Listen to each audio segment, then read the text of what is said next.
Hi guys and welcome back to video number 2। कल हम लोगों ने फर्स्ट वीडियो देखी थी। फर्स्ट वीडियो में हम लोगों ने डिस्क्राइब किया था कि मोशन होता कैसे है, वो किन किन पैरामीटर्स के ऊपर डिपेंड करता है, क्या क्या इसेंशियल चीजें चाहिए हमें मोशन को डिस्क्राइब करने के लिए। तो अगर आपने अभी तक वो नहीं देखी है तो सबसे पहले वो देखिए कि किस तरीके से हम लोग मोशन को डिस्क्राइब करते हैं, कितने तरीके के मोशन होते हैं, और उसके बाद हम लोग अब उसके पैरामीटर्स के ऊपर चलते हैं। हम लोगों ने टोटल 3 पैरामीटर्स डिफाइन किए थे कल। पहला था डिस्टेंस, दूसरा था स्पीड और तीसरा था एक्सेलरेशन। उसमें से हम लोग सबसे पहला पैरामीटर लेते हैं डिस्टेंस। डिस्टेंस, अगर हम जनरली डिस्टेंस की बात करें तो कितना पाथ ट्रैवल करा है हम लोगों ने, वो चीज कहलाएगी डिस्टेंस ऑफ अ बॉडी। हम लोग घर से स्कूल गए 10 किलोमीटर्स और स्कूल से वापस घर आ गए 10 + 10, टोटल कितना डिस्टेंस ट्रैवल हो गया हम लोगों का 20। तो अगर हम लोगों को किसी भी बॉडी का डिस्टेंस डिस्क्राइब करना है खाली, तो हम लोग क्या बोलेंगे कि उसने टोटल पाथ कितना कवर किया है। हमें नहीं पता करना कि वो कहां गया, कहां से वापस आया है, हमें मतलब है कि वो कितना चल के आया है। जो चल के आया है, पोजीशन नहीं मेंशन करनी, जो चल के आया है वो चीज कहलाएगी डिस्टेंस ऑफ अ बॉडी। अब यहां पर 2 क्वांटिटीज आती हैं। पहली क्वांटिटी है डिस्टेंस और दूसरी क्वांटिटी है डिस्प्लेसमेंट। दोनों की दोनों चीजें डिस्टेंस को ही डिस्क्राइब कर रही हैं, लेकिन दोनों में बहुत ज्यादा डिफरेंसेस हैं। सबसे पहले मैं बात करता हूं कि डिस्टेंस ऑफ अ बॉडी होता क्या है। हम लोगों ने देखा था, हम लोग गए, जाके वापस आ गए, हमें नहीं पता हम कहां गए। हमने जहां से चालू किया था हम घूम के आए, कहीं से भी घूम के आए, XYZ कहीं भी घूम के वापस आ रहे हैं। गाड़ी के अंदर जो मीटर बताएगा 50 किलोमीटर घूम के आए, that defines a distance irrespective आप कहीं पे भी गए हो, ठीक है। तो वो चीज कहलाएगी distance of a body which only depends upon the path covered by a body.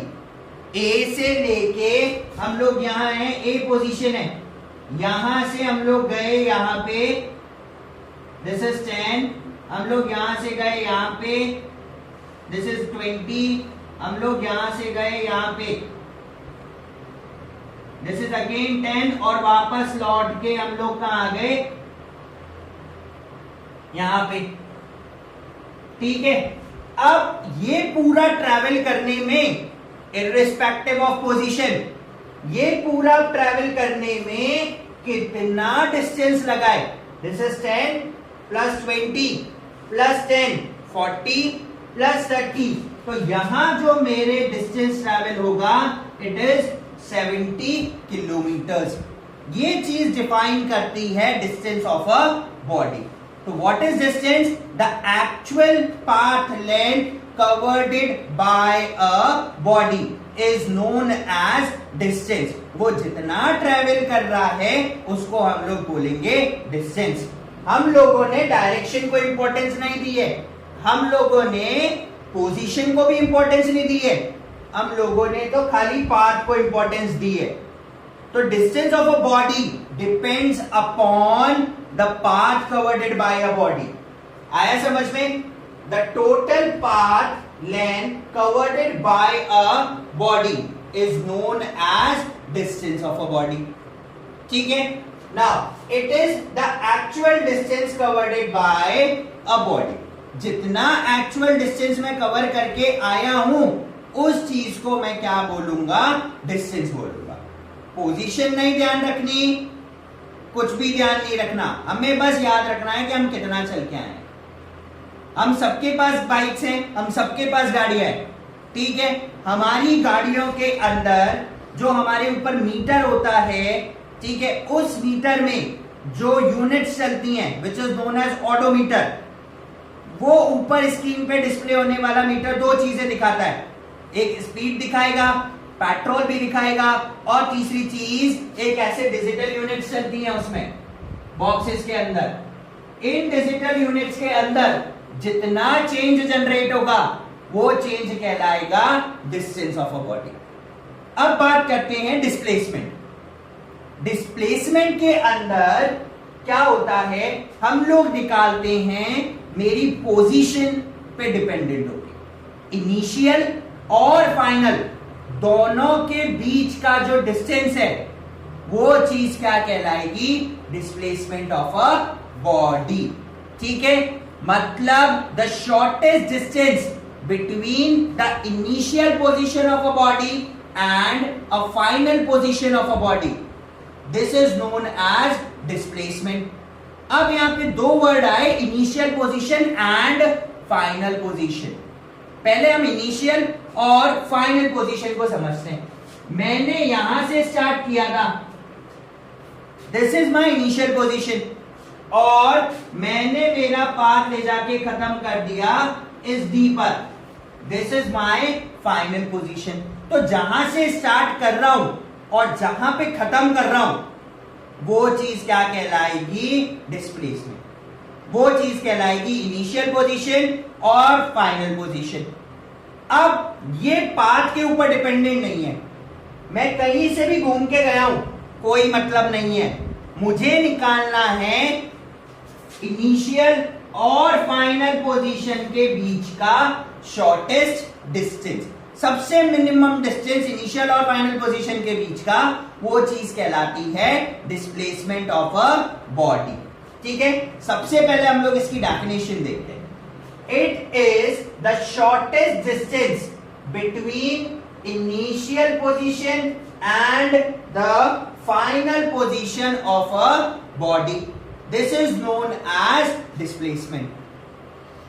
ये कभी भी पाथ पे डिपेंडेंट नहीं होती, it is independent of the path travelled by a body. It does not depends on the path covered by a body. ठीक है, तो ये हुई डेफिनेशन। अब इसको हम लोग देखते हैं फिगर से। सपोज कीजिए अगेन में ए से बी, बी से सी और सी से डी। आप बोलेंगे कितना पार्ट ट्रेवल हुआ, 10 plus 20 plus 10, this is 40। But अब डिस्प्लेसमेंट कैसे निकालेंगे, क्योंकि ये तो इनिशियल पोजीशन और फाइनल पोजीशन पे डिपेंड करता है।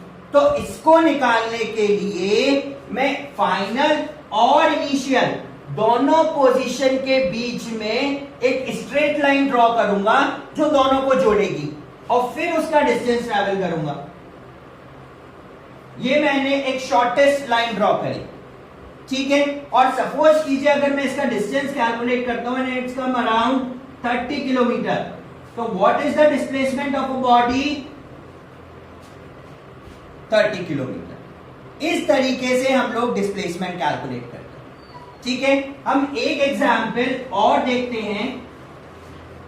सपोज कीजिए ये ए पोजीशन है and this one is B position. मैं इन पोजीशन पे दो अलग ट्रैक से गया। मेरा पहला ट्रैक था, मैं ए से ये पाथ लेके और बी तक गया, इट इज अराउंड 20 मीटर्स। और मैं ए से पहले यहां गया और फिर उसके बाद मैं यहां गया, इट इज अराउंड 50 मीटर्स।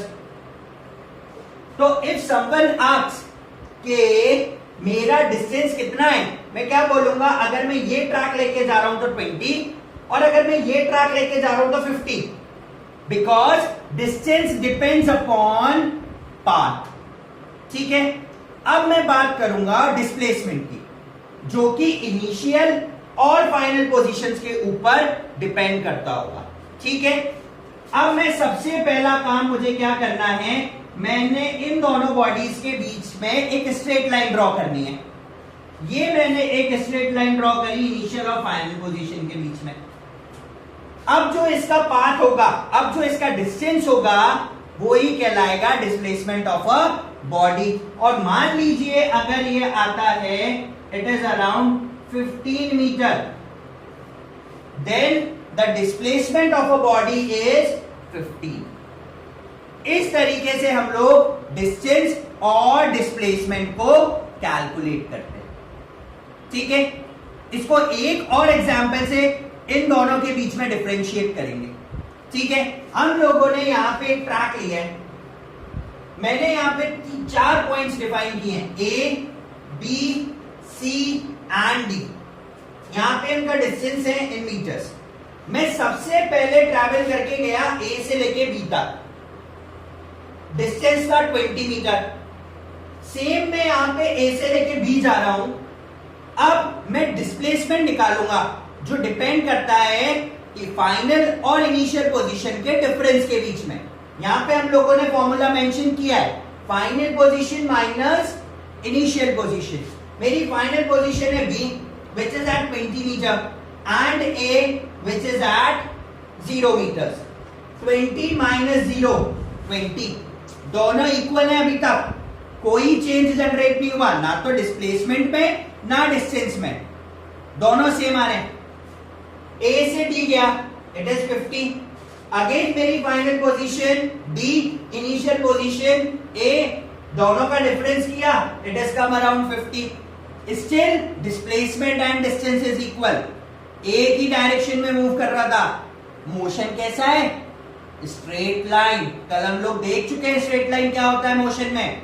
ठीक है, अब ट्विस्ट, ए से गया डी और मैंने रिवर्स ट्रैक लिया, मूव करके वापस आया सी के ऊपर. ए से गया डी, डी से आया सी. डिस्टेंस जो कि पाथ के ऊपर डिपेंड करता है, पोजीशंस पे नहीं. पाथ लिया यहां से यहां तक का 50, उल्टा मुड़े वापस 10 मीटर आ गए. 50 प्लस 10 कितना हो गया? 60 मीटर्स. ये आया डिस्टेंस. अब मैं लेता हूं डिस्प्लेसमेंट. ए से गया डी और डी से आया सी. मेरी फाइनल पोजीशन क्या थी? सी. इनिशियल पोजीशन क्या है? ए. दोनों के बीच का shortest distance that is 40 minus 0, 40 metre. देखिए चेंज हो गया जनरेट. जैसे ही मैंने पाथ को चेंज किया, चेंज जनरेट होना स्टार्ट हो गया डिस्प्लेसमेंट और डिस्टेंस के बीच में. नेक्स्ट, ए से लेके गए डी, डी से लेके आए वापस ए, ए से डी, डी से ए. पाथ मेंशन करना है, पोजीशन पे डिपेंड नहीं होना है. 50 प्लस 50 कितना हो गया? 100. अब ए से गया डी और डी से आया ए. मैंने चालू भी यहीं से किया और वापस लौट के यहां आ गया. मुझे नहीं पता कहां गया था, मुझे मतलब है इनिशियल और फाइनल पोजीशन से, जो कि अब क्या हो गई? Same. 0 minus 0 is equals to 0. This denotes कि अगर इनिशियल और final position of a body same हो जाए तो डिस्प्लेसमेंट ऑफ अ बॉडी क्या हो सकता है? 0 हो सकता है. लेकिन डिस्टेंस कभी 0 नहीं हो सकता. तो डिस्टेंस और डिस्प्लेसमेंट में क्या डिफरेंस हो गया? डिस्टेंस खाली पाथ पे डिपेंड करता है, डिस्प्लेसमेंट पोजीशन पे डिपेंड करता है. डिस्प्लेसमेंट में मैग्नीट्यूड के साथ साथ डायरेक्शन भी है. मैग्नीट्यूड क्या होगा यहां पर? ये 40, ये 40. ठीक है, मतलब जो फिजिकल क्वांटिटी है, जितना ट्रैवल किया है वो मैग्नीट्यूड हो गया. तो 40, 20 वो मैग्नीट्यूड है, प्लस डायरेक्शन. ये देखिए डायरेक्शन ये था, चेंज किया, वैल्यूज में चेंज आना जनरेट हो गया. मतलब डिस्प्लेसमेंट एक ऐसी क्वांटिटी है जिसमें मैग्नीट्यूड के साथ साथ डायरेक्शन भी इंपॉर्टेंट होता है, और उसी चीज को हम लोग बोलते हैं वेक्टर क्वांटिटी. लेकिन अगर मैं डिस्टेंस की बात करूं तो डिस्टेंस एक ऐसी क्वांटिटी है, मैं किसी भी डायरेक्शन में ट्रैवल कर रहा हूं, उसको कोई मतलब नहीं है. उसको मतलब है आप कितना चल के आ रहे हो. ठीक है, तो इट हैज मैग्नीट्यूड ओनली, और उसी के बेसिस पर इसको डिफाइन किया मैंने स्केलर क्वांटिटी. ठीक है, distance covered by a body can not be zero. Distance कभी भी जीरो नहीं हो सकता। जब तक मोशन नहीं हुआ है और रेस्ट में बैठे हैं डिस्टेंस जीरो है, लेकिन अगर मोशन हुआ है तो distance can not be zero. But displacement के केस में हम लोग देख चुके हैं, हम लोग इतना ट्रेवल करके आए, पोजीशंस पे डिपेंड करता है तो वो जीरो हो सकता है। ठीक है, तो डिस्प्लेसमेंट और डिस्टेंस के बीच में ये डिफरेंसेस है। अगर मुझे डिस्प्लेसमेंट और डिस्टेंस का एक समराइज फॉर्मूला देना है तो मैं क्या करूंगा, मैं डिस्टेंस के साथ डायरेक्शन को भी क्या कर दूं, ऐड कर दूं, तो वो चीज क्या बन जाएगी,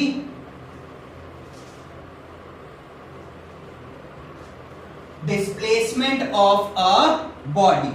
तो distance plus direction denotes the displacement of a body. ठीक है, अभी हम लोगों ने डिस्प्लेसमेंट देखा और डिस्टेंस देखा। अब इसका फॉर्मूला देखते हैं और फिर इसके बेस पर एक क्वेश्चन। ठीक है, तो डिस्प्लेसमेंट क्या हो गया, जो कि पोजीशंस पे डिपेंड करता है, final positions minus initial position, that is x2 minus x1। ठीक है, अगर मैं डिस्टेंस की बात करूं तो ऐसा कोई पर्टिकुलर फॉर्मूला नहीं है। ठीक है, जितना ट्रेवल करके आए हैं वो डिस्टेंस हो जाएगा। It is the actual path covered by a body. तो अगर मैं डिस्प्लेसमेंट और डिस्टेंस दोनों को एक साथ समराइज करके लिखना चाहूं तो क्या फॉर्मूला जनरेट करूंगा इससे, displacement is equal to distance और उसमें डायरेक्शन भी जोड़ दो, तो वो डिस्प्लेसमेंट और डिस्टेंस दोनों को डिफाइन कर देगा। ठीक है, राइट। अब देखिए यहां से एक क्वेश्चन अराइज होता है माइंड में, वो क्वेश्चन ये कि क्या डिस्प्लेसमेंट और डिस्टेंस इक्वल हो सकते हैं?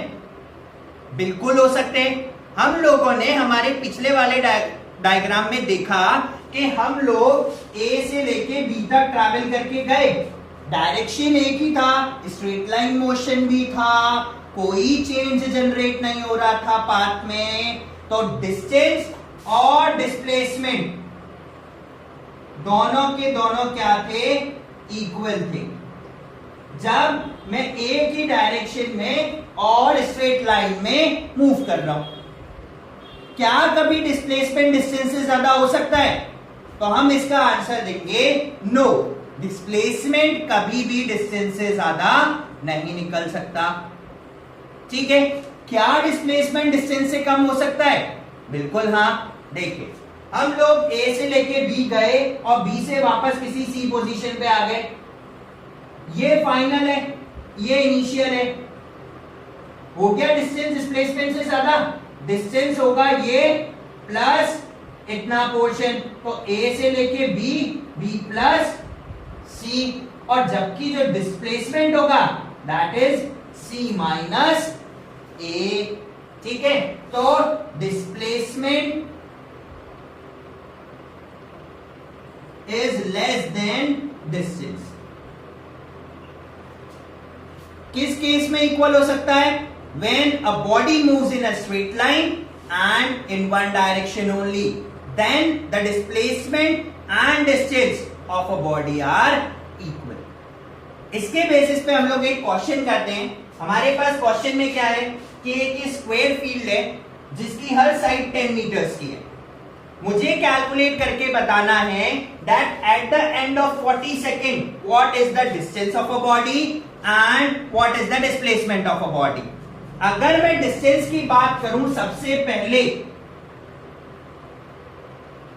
तो वो क्या हो जाएगा, ए से लेके गया मैं बी और बी से लेके गया मैं C, 10 plus 10 is equal to 20 metre. Time कितना था देखिए, 20 प्लस 20, 40 सेकेंड्स में मेरी पोजीशन ये है और ये। सबसे पहले पोजीशन डिफाइन करेंगे, फिर जो पार्ट ट्रेवल किया है वो कैलकुलेट करेंगे। तो मैंने डिस्टेंस कैलकुलेट किया ए से लेके सी तक का, मैं इस पाथ पे ट्रेवल होके गया। पोजीशंस नहीं बतानी हमें, तो खाली क्या करना है, पाथ को मेंशन करना है। अब मैं बात करूं अगर डिस्प्लेसमेंट की, which depends upon the position of a body. तो ए है और सी है, तो अगर मुझे डिस्प्लेसमेंट कैलकुलेट करना है, क्या हो जाएगा? पहले तो ए और सी के बीच में एक शॉर्टेस्ट लाइन ड्रॉ कीजिए। ये हम लोगों ने शॉर्टेस्ट लाइन ड्रॉ करी and this describes the displacement of a body. तो कभी भी अगर डिस्प्लेसमेंट निकालना है तो फाइनल और इनिशियल दोनों पोजीशंस के बीच में हम लोगों को क्या करना होगा? एक लाइन ड्रॉ करनी होगी इनिशियल और फाइनल के बीच में, and it will be a straight line. अब मैं इसको कैलकुलेट करता हूं। देखिए ये ट्राइंगल बन रहा है ए बी एंड सी, और इसमें अगर मैं पाइथागोरस अप्लाई करूं तो it comes around under root of 10 square plus 10 square, ये आएगा 10 रूट 2, एंड रूट 2 इज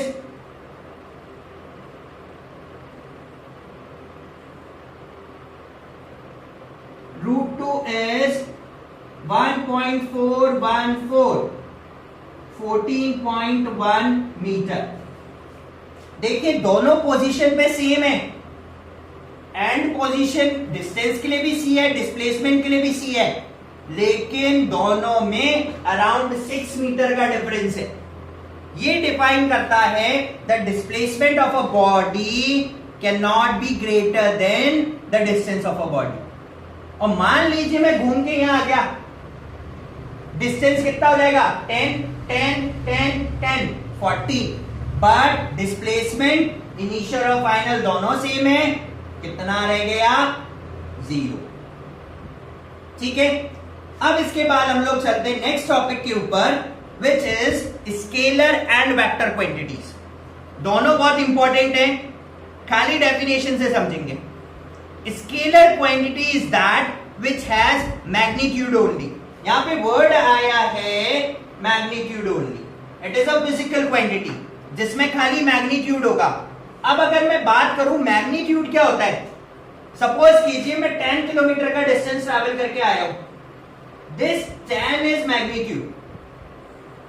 ठीक है, the weight of a person is 80 kg, this 80 is magnitude. तो वो जो फिजिकल क्वांटिटी है जो खाली न्यूमेरिक फॉर्म की है वो मैग्नीट्यूड कहलाएगी। ठीक है, 10 किलोमीटर, दिस 10 इज मैग्नीट्यूड। तो वो फिजिकल क्वांटिटी जिसमें खाली मैग्नीट्यूड है वो कहलाएगी स्केलर क्वांटिटी। हमने डिस्टेंस देखा, खाली मैग्नीट्यूड बता रहा है, स्केलर क्वांटिटी हो गया। ठीक है, अब स्केलर क्वांटिटी के कुछ एग्जांपल्स। सबसे important example time, 2 o'clock, 15 seconds लगे, 1 hour लगा, क्या है? खाली मैग्नीट्यूड है, 1 hour 15 सेकेंड्स, 2 o'clock, कोई डायरेक्शन नहीं है, कोई पॉजिटिव नेगेटिव नहीं है, खाली और खाली मैग्नीट्यूड है। तो हमने क्या बोला कि वो फिजिकल क्वांटिटी जिसमें खाली मैग्नीट्यूड हो वो स्केलर क्वांटिटी कहलाएगी। जैसे time, distance, speed, 10 kilometre per hour से चल रहा हूं, कुछ मेंशन नहीं किया कहां चल रहा हूं, किस डायरेक्शन में चल रहा हूं, खाली 10 किलोमीटर। तो 10 किलोमीटर पर आवर, तो 10 क्या हो गया?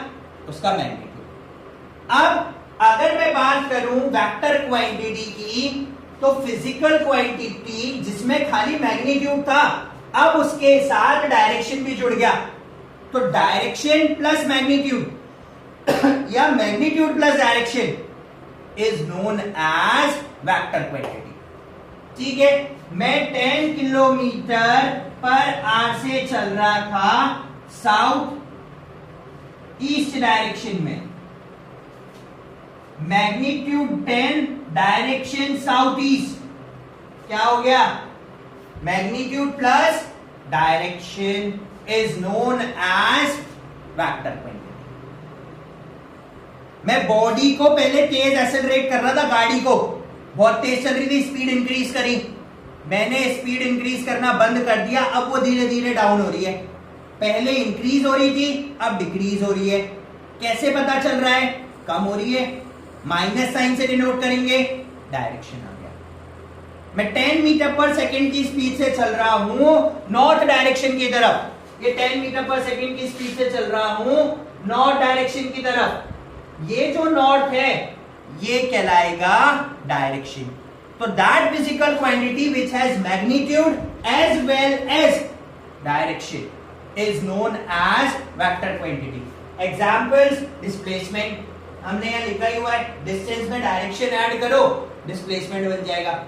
वेलोसिटी, ये वेलोसिटी देखी 10 kilometre per our in south east direction. Acceleration of a body, again same बनता है, ठीक है। तो ये हुई हमारी स्केलर और वेक्टर क्वांटिटी। नेक्स्ट वीडियोस में हम लोग स्पीड और वेलोसिटी को डिस्कस करेंगे, राइट। आई होप आपको वीडियोस पसंद आई होगी। आप इसको लाइक कर सकते हैं और सब्सक्राइब भी कर सकते हैं। Thank you.